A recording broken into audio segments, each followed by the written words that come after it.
Hello et bienvenue dans cette toute nouvelle critique, dans cette toute nouvelle vidéo du mois Halloween, la 3e.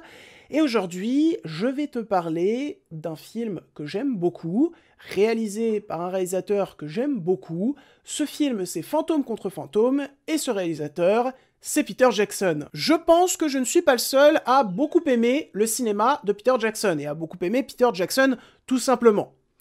J'en suis même sûr et certain. Comme le fait que ce chapeau, que j'ai voulu mettre pour cette intro, pour faire une blague, ce chapeau ne me va pas du tout. Mais genre vraiment pas du tout. Du coup, je vais l'enlever. Et en plus, je suis pas sûr que la blague était très drôle. Wow! J'ai galéré à l'enlever. On va plonger directement dans le vif du sujet. Je vais vous présenter assez rapidement, mais clairement, le long métrage du jour. Fantôme contre Fantôme est donc un film réalisé par Peter Jackson. Le film est sorti en 1997, le 29 janvier 1997 pour être très précis. Il est scénarisé par Peter Jackson et Fran Walsh. Je sais pas pourquoi je l'ai dit comme ça. Et il compte de bien belles personnes à son casting, à savoir Michael J. Fox, que j'aime de tout mon cœur et que on aime tous. On aime tous de tout notre cœur, en vrai. Trini Alvarado, Peter Dobson, John Astin, Jake Busey, Jeffrey Combs, Dee Wallace, et enfin, Shai McBride. Ça, c'était pour les acteurs et actrices principaux. Je vais pas donner le blaze de tout le monde, parce que sinon la vidéo va durer 5 heures. Et alors, que nous raconte ce film? Eh bien écoutez, je n'ai pas réussi à concevoir un résumé moi-même, parce que je suis nul. Du coup, je vais tout simplement lire le résumé halluciné. Un architecte médium arnaque les habitants de sa ville avec l'aide de ses amis revenants.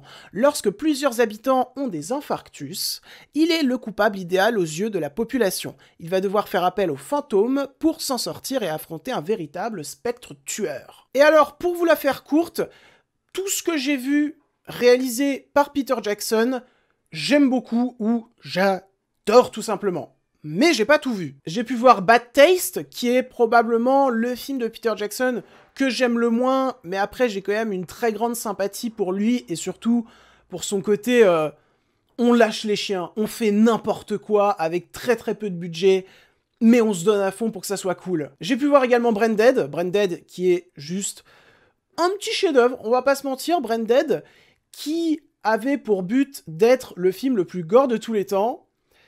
Bah, franchement, bon, il y a eu plus gore depuis, mais à l'époque, j'en doute pas du fait que ça devait être le film le plus gore de tous les temps, mais c'est également l'un des films les plus ingénieux de tous les temps, et l'un des films les plus drôles de tous les temps. Voyez Branded, c'est vraiment énormissime. J'ai pu voir, comme tout le monde, je pense, sa trilogie Le Seigneur des Anneaux, sa trilogie Hobbit.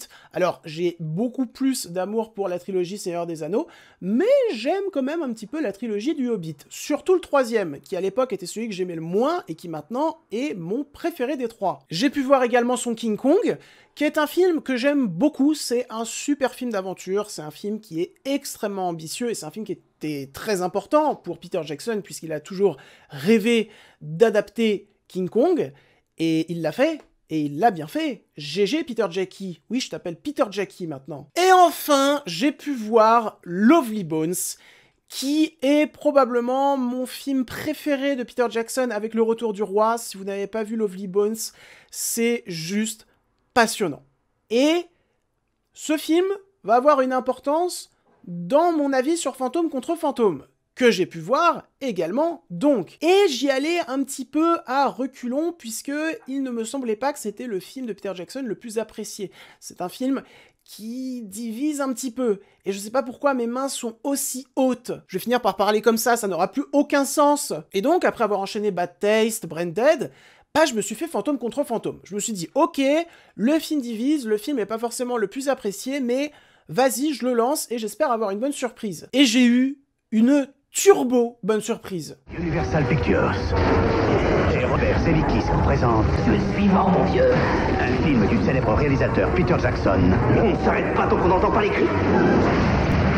Fantôme contre Fantôme. Premièrement, parce que, encore une fois, Peter Jackson, en termes de mise en scène, lâche les chiens. Mais vraiment, il les lâche, mais tellement fort. On va retrouver la patte de Peter Jackson, avec des plans assez longs, des plans qui vont se tordre à gauche, qui vont se tordre à droite, mais également des plans très près des visages, en grand angle. C'est quelque chose qui peut pas mal déranger certaines personnes, mais moi, j'y vois une envie de raconter quelque chose sur le personnage que tu es en train de filmer à chaque fois.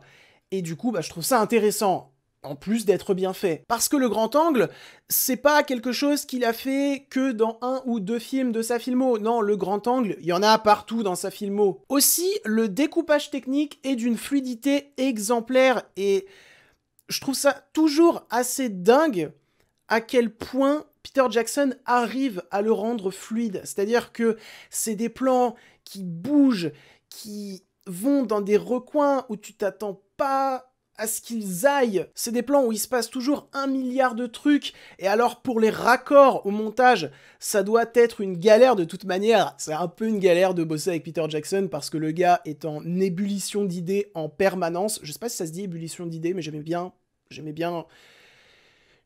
ce terme, voilà, je ne sais plus finir mes phrases, et du coup je trouve ça toujours assez dingue que son découpage soit aussi fluide, aussi carré, tout comme son montage, parce que vraiment, dans les plans, il se passe toujours 1 milliard de trucs, et Peter Jackson doit avoir un très bon script, hein.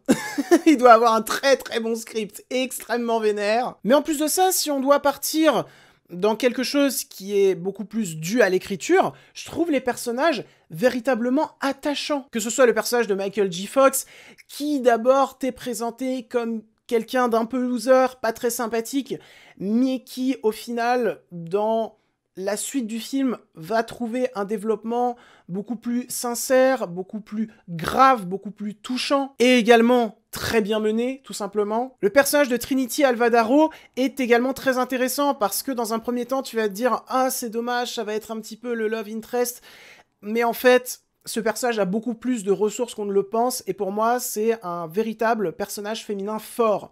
Du coup, c'est cool aussi. Et alors, pour ce qui est des fantômes et du traitement des fantômes, là aussi, c'est plaisant et c'est assez original. Parce que tu commences le film en te disant « Ok, les fantômes vont avoir ce rôle-là, mais au final, ils ont un rôle radicalement différent. » Et du coup, c'est malin en termes de dramaturgie. Et puis surtout, ces fantômes arrivent à être attachants, mais également à apporter pas mal de moments humoristiques dans le film. Franck, la mort n'est pas une façon de vivre. Alors, concernant ces fantômes, il y a un défaut. Il y a un défaut, je dois en parler, c'est les effets spéciaux qui ont quand même sacrément pris un coup de vieux. Mais du coup, en vrai, est-ce qu'on peut appeler ça un défaut? Je veux dire, à l'époque, je pense qu'ils étaient tout à fait satisfaisants, c'est juste que maintenant, ils ont grave vieilli, mais donc est-ce qu'on peut appeler ça un défaut? Je le mets dans les défauts, mais voilà, la question se pose. Et surtout, moi, ce qui me passionne véritablement avec cette œuvre, c'est à quel point elle est beaucoup plus grave, beaucoup plus sérieuse, et à quel point elle parle bien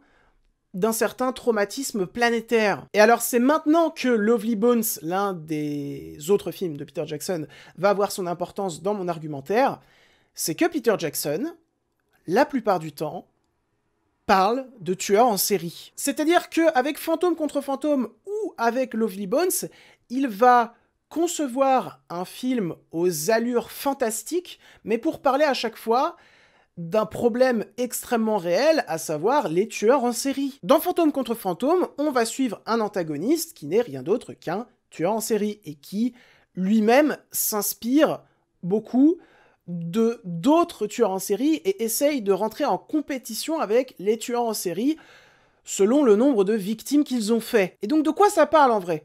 Ça parle d'un traumatisme planétaire de certains tueurs en série que je vais pas forcément citer là parce que j'ai pas envie de m'attirer de problème avec YouTube et je sais pas si on peut dire leur nom, mais bon, vous en connaissez plein. Le film parle des gigantesques traumatismes qu'ont apporté ces horribles personnes, et surtout de la façon dont ces horribles personnes ont inspiré d'autres horribles personnes, et à quel point l'œuvre de ces tueurs en série a été dévastatrice, que ce soit pour des personnes, des familles, ou encore le monde. Et Fantôme contre Fantôme parle de tout ça avec un petit peu d'humour, mais ça va finir par devenir très sérieux, très grave, et vraiment pratiquement plus drôle du tout dans sa fin, en fait. Parce qu'on parle d'événements quand même extrêmement tragiques. Et dans Lovely Bones, il y a aussi cette quête de vouloir parler des tueurs en série et des traumatismes qu'ils ont causés. J'ai l'impression d'avoir dit cette phrase 1 milliard de fois,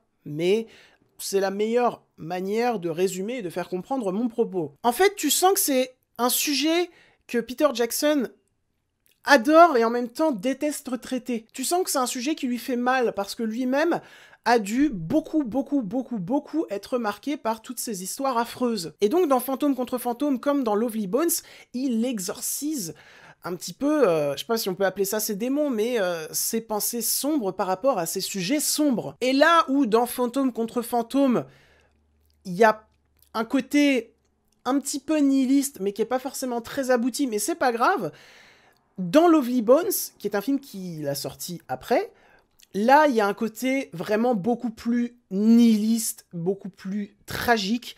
Et donc, personnellement, je trouve cette démarche de Peter Jackson de parler de tout ça, de parler de ses peurs vis-à-vis de tout ça de manière extrêmement sincère, bah, je trouve ça passionnant, je trouve ça fascinant, et j'ai l'impression qu'on parle pas trop de ça en parlant de Peter Jackson, de cette peur qu'il a de ces choses et qu'il a voulu aborder et qui est extrêmement intéressante. Pour finir sur un petit point positif, je trouve la musique composée par Danny Elfman vraiment très cool.